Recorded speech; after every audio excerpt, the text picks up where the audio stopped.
2023년 5월 7일 이정훈입니다.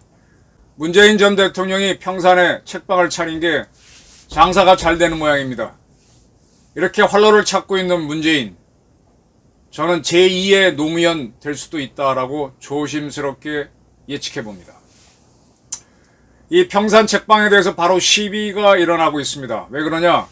지금 평산 책방이 잘 되고 있어요. 그러니까 문 대통령 측에서 자원봉사자 모집을 했습니다. 오전 4시간, 오후 4시간 또는 하루 종일 8시간 일할 사람을 뽑는다. 50명이다. 선착순이다. 그리고 그 평산 책방에서 나오는 선물하고 점심, 간식을 제공한다. 그러나 돈은 안 준다. 8시간 하는 사람들만 점심을 준다. 뭐 이런 내용이에요. 50명 모집한다고 하는데 이건 금방 모집되겠죠. 네, 문바들만 가도 금방 채워집니다. 50명 금방 채울 수 있습니다. 이거는 뭐 탁현맨이 아니라 제 이정훈이 이거 프로그램 만들어도 금방 50명은 채웁니다. 평산 책방에서 그동안 책이 얼마나 팔렸다고 나오죠. 상당히 잘 팔린 걸로 알고 있습니다. 숫자는 뭐 그렇다 치고. 근데 이게 이제 바로 시비가 들어가고 있습니다. 왜 당신은 대통령으로 있을 때 소득 주도 성장, 그래서 어려운 사람들에게 돈을 나눠줘서 세금으로 거둔 돈을 나눠줘서 그분들이 돈을 쓰면은 경제가 돌아가게 하자.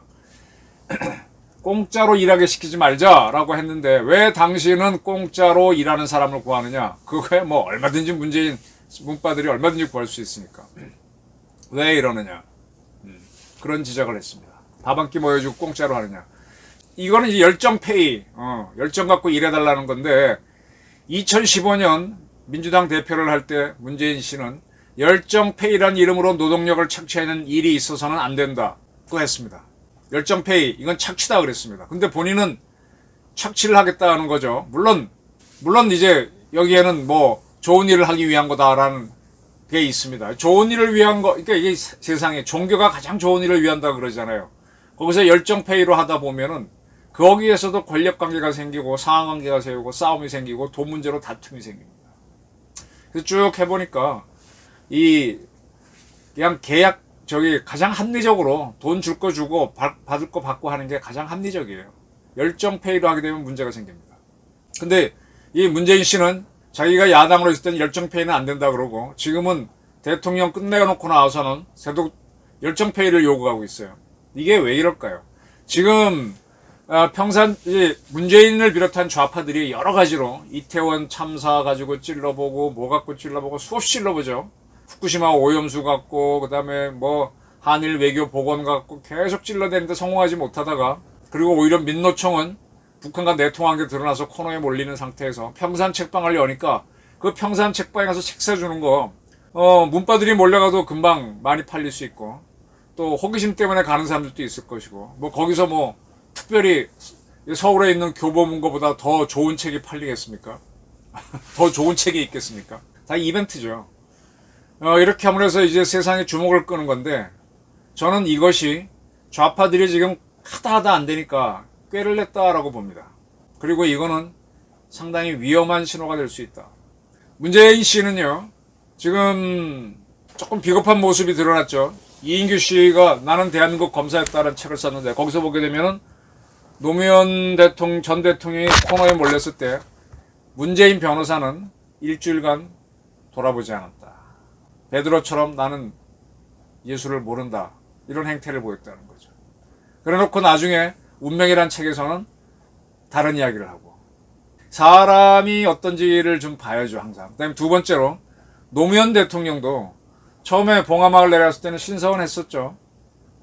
근데 이제 청와대 내부 자료를 많이 갖고 내려간 게 또 문제가 되고 또 자기 형 또 자기 부인이 이렇게 받은 게 피아제 시계 돈 이게 문제되고 하는 와중에 또 거기서 밀짚 모자 쓰고 나와서 이제 지지파들 앞에서 연설도 하고 대화도 하면서 정치 행위를 했습니다.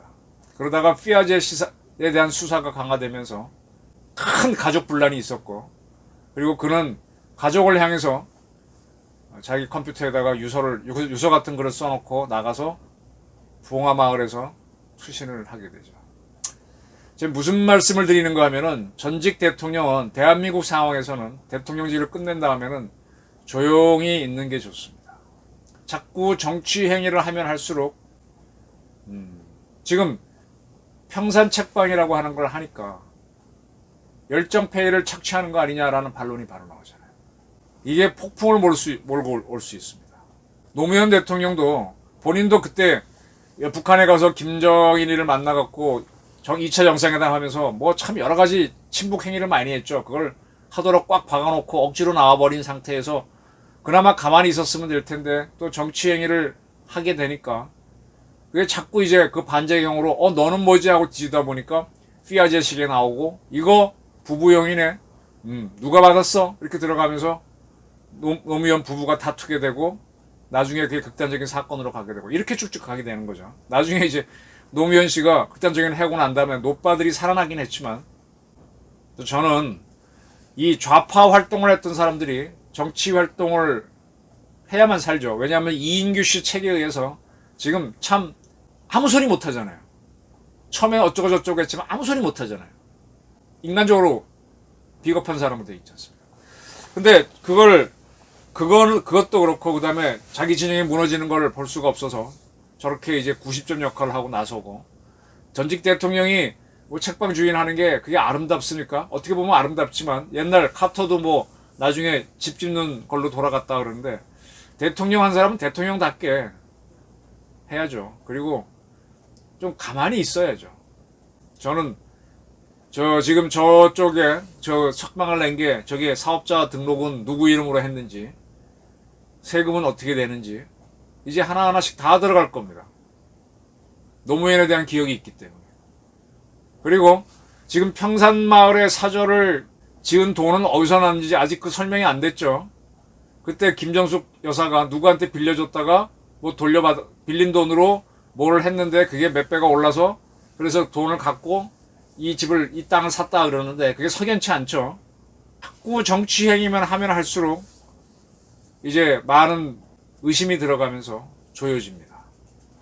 근데 저런 좌파들의 준동을 잘못 따르게 되면 노무현이 부활하듯이 부활할 수도 있고 아니면 이미 한번 학습 효과가 있으니까 아예 꺼지게 할 수도 있죠. 완전히 꺼지진 않지만 상당히 소멸시킬 수도 있죠. 전직 대통령이 앞치마 들고 나와서 어쩌고 저쩌고 하는 거 본인은 재밌겠지. 근데 저는 정치적 대한민국의 정치 지형을 바꾸려는 의미에서도 위험하고 본인한테도 위험할 수 있다는 예측을 감히 해봅니다. 박근혜 대통령은 뭐 수감됐다 풀려난 탓도 있지만 가만히 있잖아요. 이명박 대통령도 가만히 있잖아요. 지금 좌파들이 하다 안 되니까 지금 문재인한테 모여서 어떤 식으로든 간에 뭐 역할을 해달라고 많은 주문을 하겠죠. 그래서 찾아낸 게 평산책방. 네.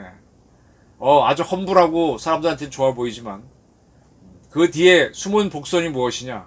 그리고 그렇게 움직일수록 정치가 어떻게 대응할 것이냐. 여러 가지를 보게 되고 또 문재인 대통령이 그렇게 깨끗한 사람이냐. 그 특활비를 김정숙 여사가 어떻게 썼느냐. 이런 것들은 정권이 교체됐기 때문에 예산 까자 그러면 금방 다 나옵니다. 김남국 의원 가상화폐 문제도 쭉쭉쭉 나오잖아요. 일부러 할 것도 없이 시스템에 의해서 걸려드는 것들을 툭툭툭만 던져도 본인들한테는 상당히 위험해질 수 있습니다. 또 그 위험해지면 그걸 핑계로 좌파들은 준동을 하겠지만 그게 또 대한민국은 또 흔들리는 원인이 되겠죠. 그래서 저는 전직 대통령이 정치 행위로 일으킬 수 있는 행사를 자꾸 하는 것은 상당한 정치적 파문을 일으킬 수밖에 없습니다. 미국에서도 트럼프 전 대통령이 계속해서 정치적 발언을 하니까 수사가 들어가죠. 한국이라고 다르지 않을 겁니다.